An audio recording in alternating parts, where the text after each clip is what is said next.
My name is Michael Rosen for the Archive of American Television. It is October 21st, 2000, and it's my great pleasure to introduce and interview Marge Greene in Pelham Manor, New York.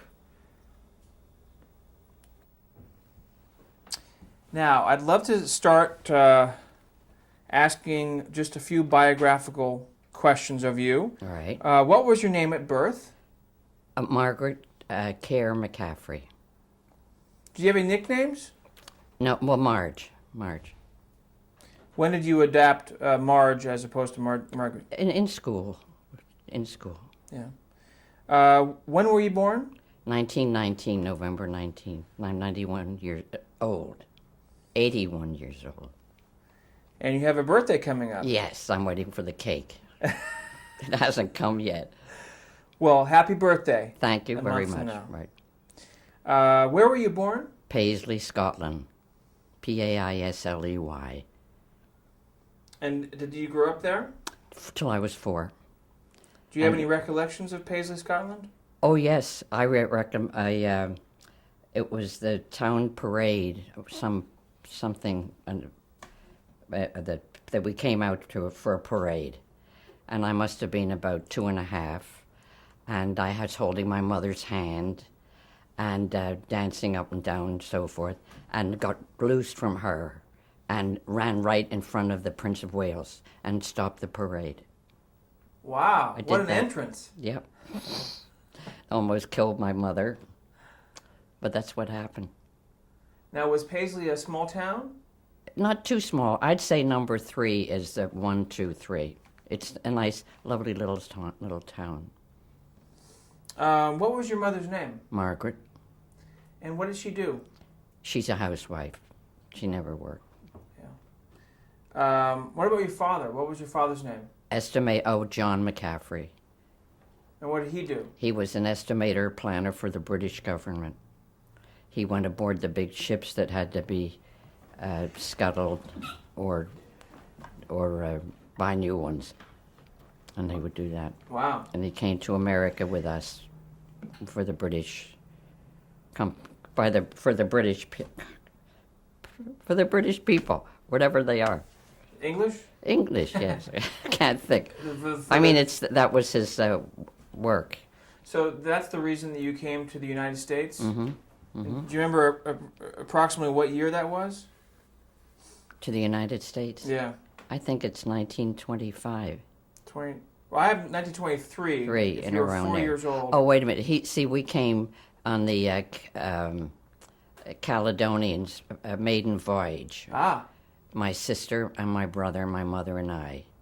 And then we went down to Philadelphia.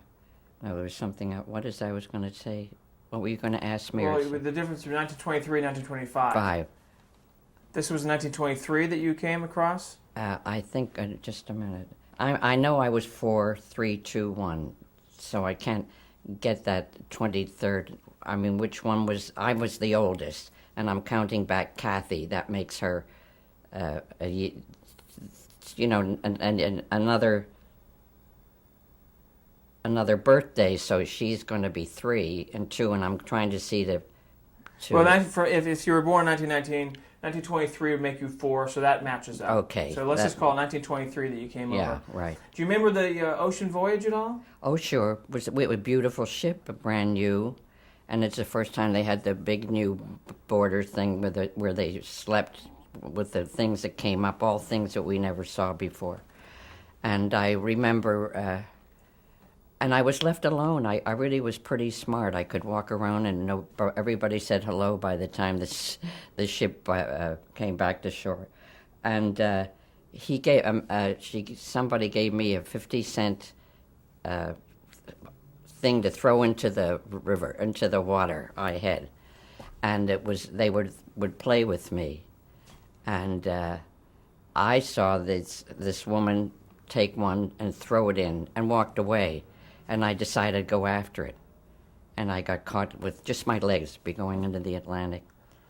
I was just got mixed up all the time. You were an adventurous one. Yeah. Who caught you? Do you know? Oh, a man coming brown just saw it. But I wanted that silver thing. When you want it, you want it. It just didn't just. I didn't know would never come back. But that's one of those things. Wow. So you arrived into New York and then went down to Philadelphia? Right. Mm-hmm. And it was because of your father's Yes. business and And association? also, my father had, my mother's uncle had a business in Philadelphia, my Uncle Jimmy Care. And he owned, all the big plaids and dye house. So my dad took with the British government with the idea that he wanted to see America, and it tied the two together, coming to look at however I can't say it in my head. I'm tired right now. I'm trying to think. Go ahead, ask another, and I'll see if I can get that straight. Well, let's talk about in Philadelphia as you were growing up. Did you have any hobbies? Only acting constantly and dancing. My hobbies were always that. Really? Because I knew my whole family was in the theater, so I knew that I was going to be in the theater. So back in Scotland, your family? My uncle was a vaudeville couple, and a Shakespeare actor.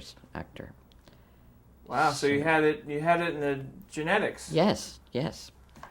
So when did you? Do you remember your first or your early acting or dancing? Sure, my Uncle Jimmy Care owned a theater down the street, but near the dye house. He owned most of the whole area with a lot of houses and everything. And I went with my aunt because she took me. There was a theater. I knew it was a theater even at 2 or 3 years old. And I went in, and she had to come in, and she lost me in the dark, and I ran away from her, and would constantly go back, so that everybody watched when I'd cross the street with 4 years old, And my mother was very shy that she was in a new country, so I had to do everything, even at 4. And so every time I got near the theater, everybody was ready to pull me. I wanted to go on and sing and dance.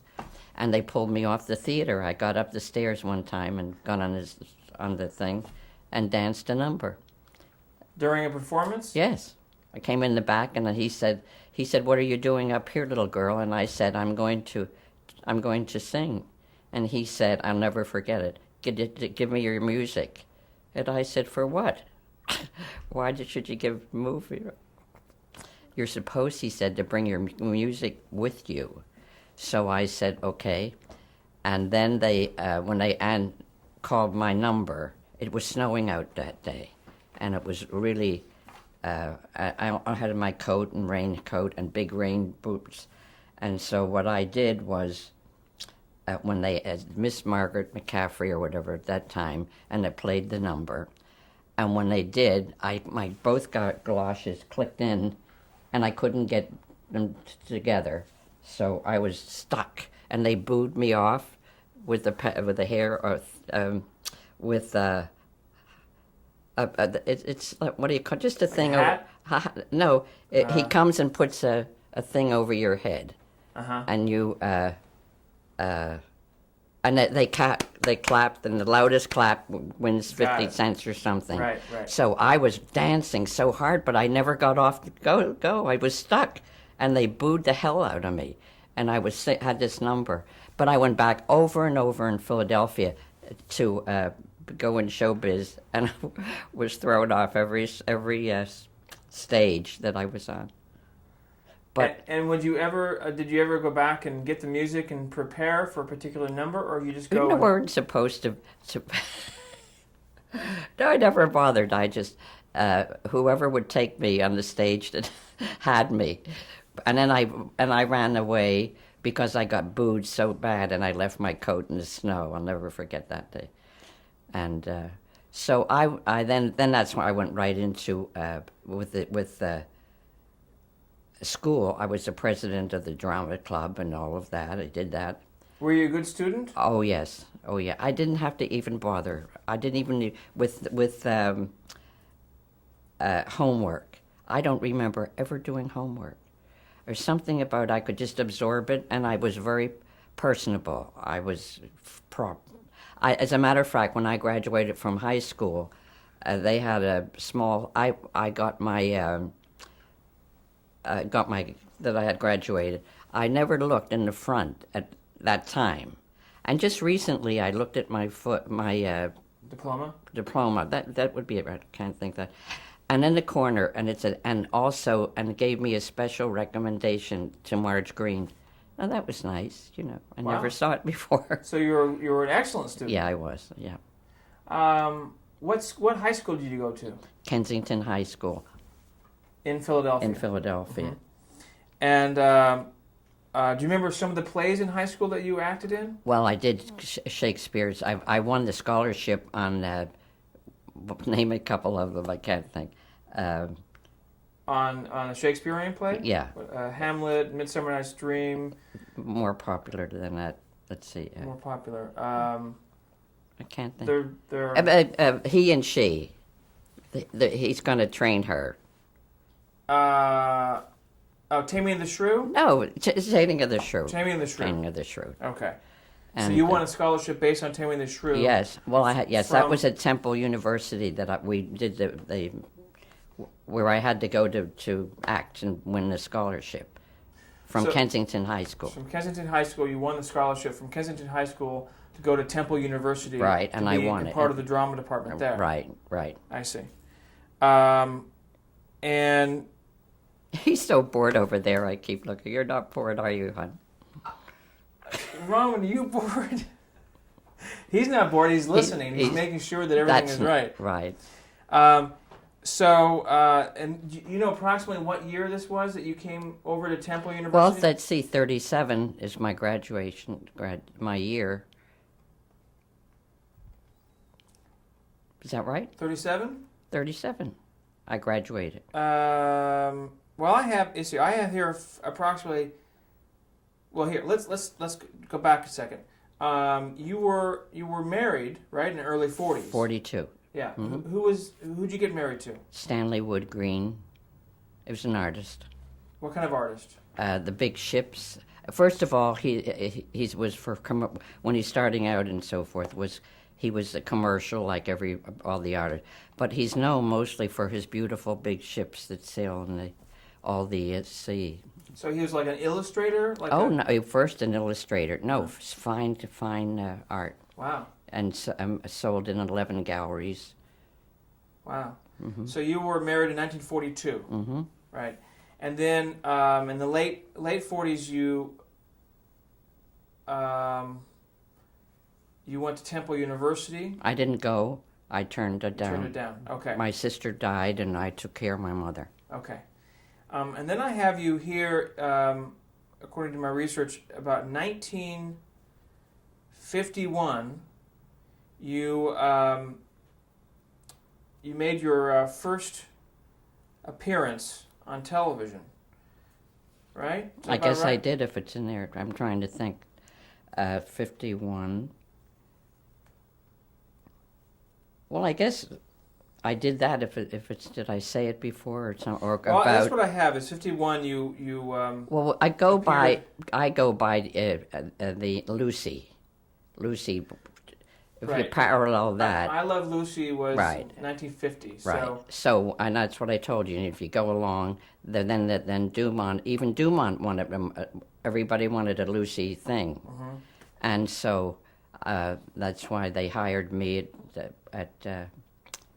in Philadelphia before I went to New York. Okay, let's take a step back. Did you ever see television at the 1939 World's Fair in New York? No, but I did know the people that worked at WPTZ, that were learning to take care to know what television was all about. Leonard Valento, who became a big director in New York, and I was always in Plays and Players. That was our theater, and we would go over and even go up on the high parts of the building to watch the cameramen that were working on and doing it.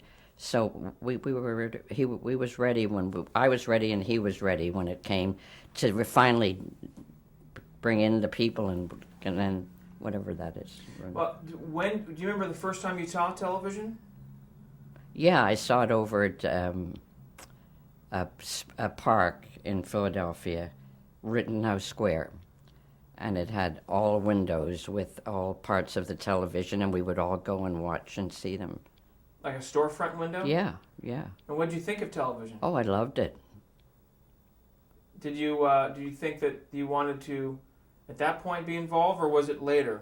No, later, because I had to see it, and I was always short, so I never got up, like some of the big people could look right in and see everything, and I would be puddled in there somewhere. And it was just interesting to see, and we never thought it would come to fruition, but it did. Did you watch any of the early shows? Oh, sure.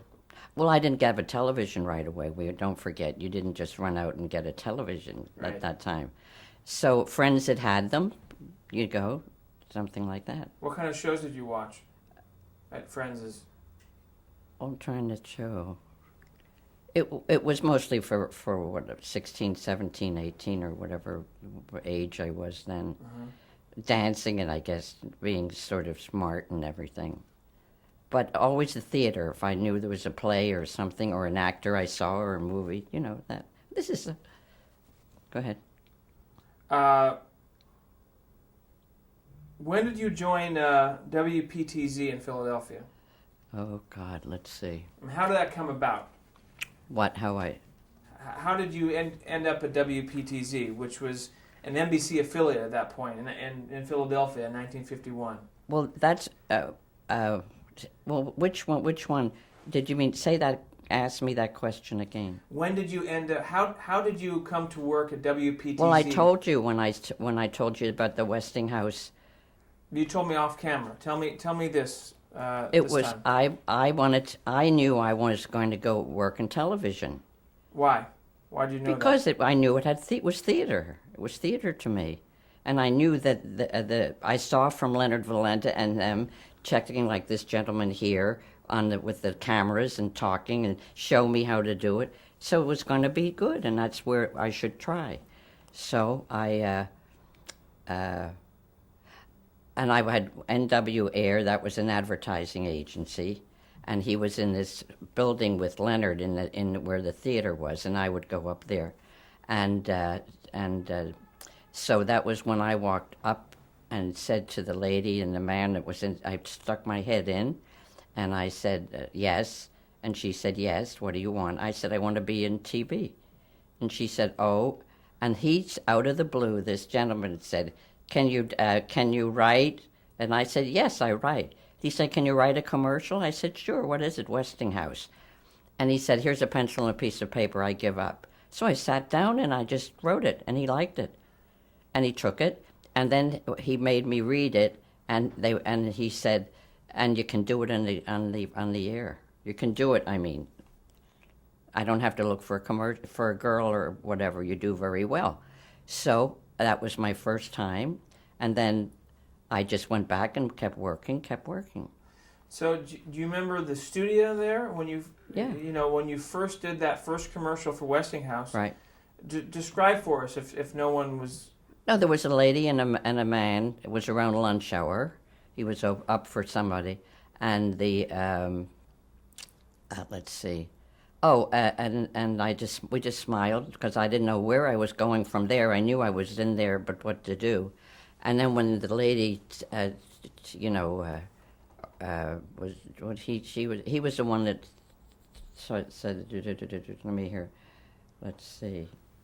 Did they give you a cue and then you started talking? No, I was nobody there but he and the woman. Mm-hmm. It was lunch hour. I know it was lunch hour.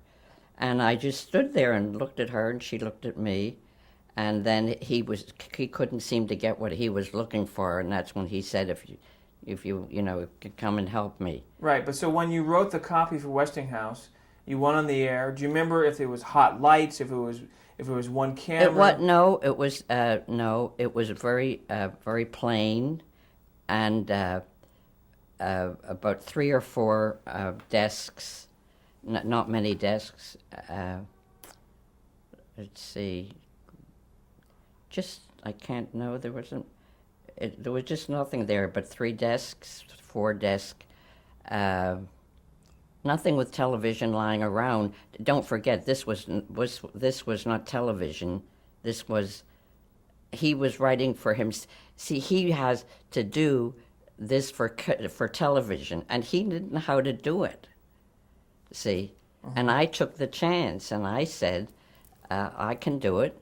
And he relieved. He said, "Can you do it?" That's why he was very nice to me. And I said, "Yes, well, I can write it one like that, just like that." And when you walked in the door and wrote the script, you went on the air that day. No, I didn't go on the dare that day. Wait a minute, that day.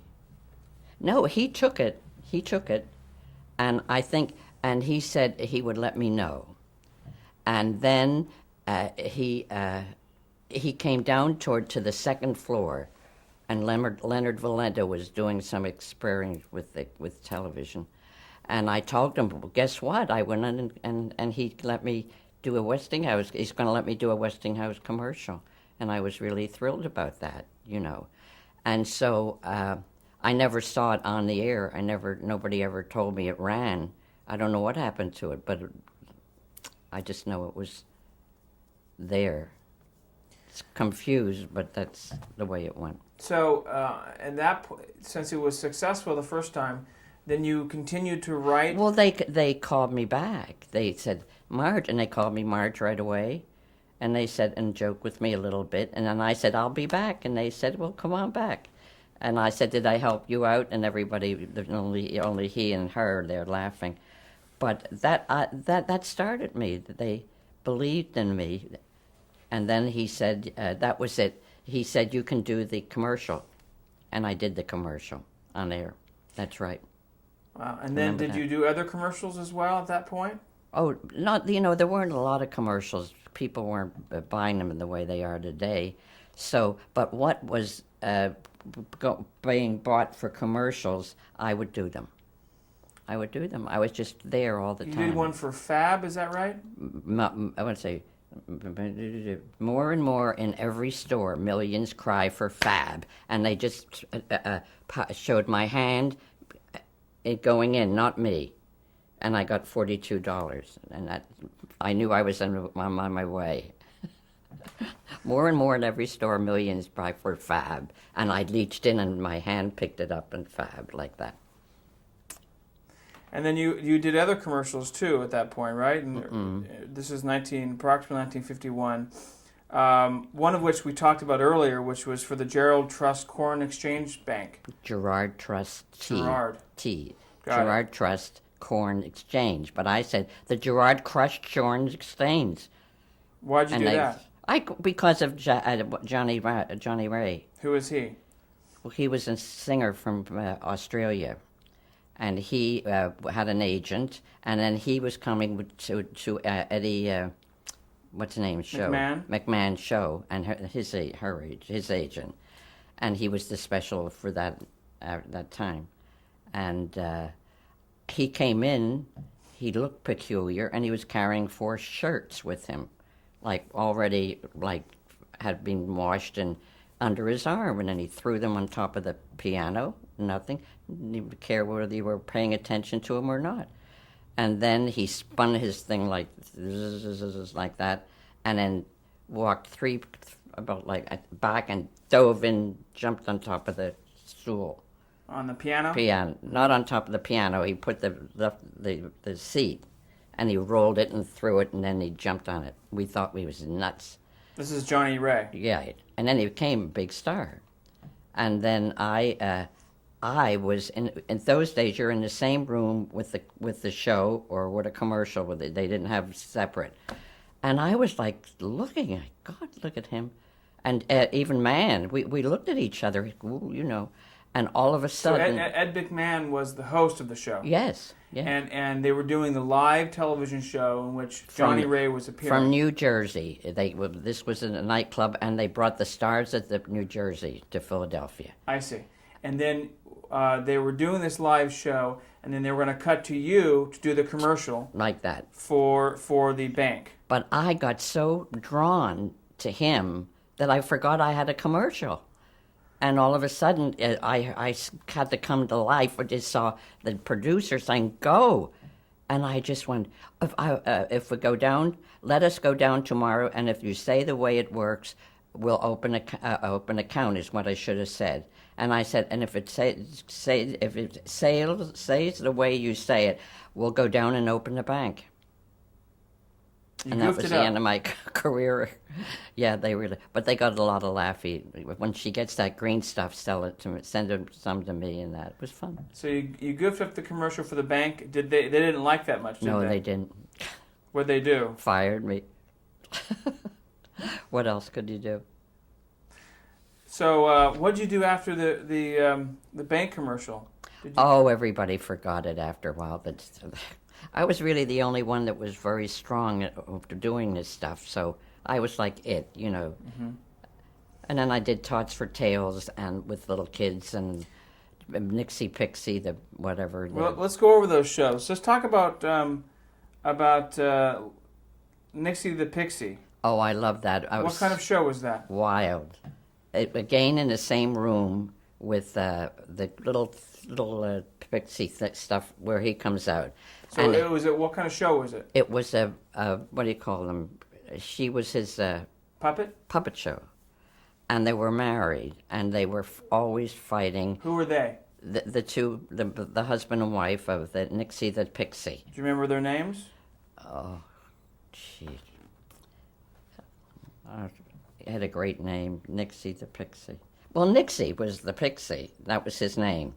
But Do you remember the? I'm sorry, but do you remember the puppeteer's name? yeah, the puppeteer was Nixie.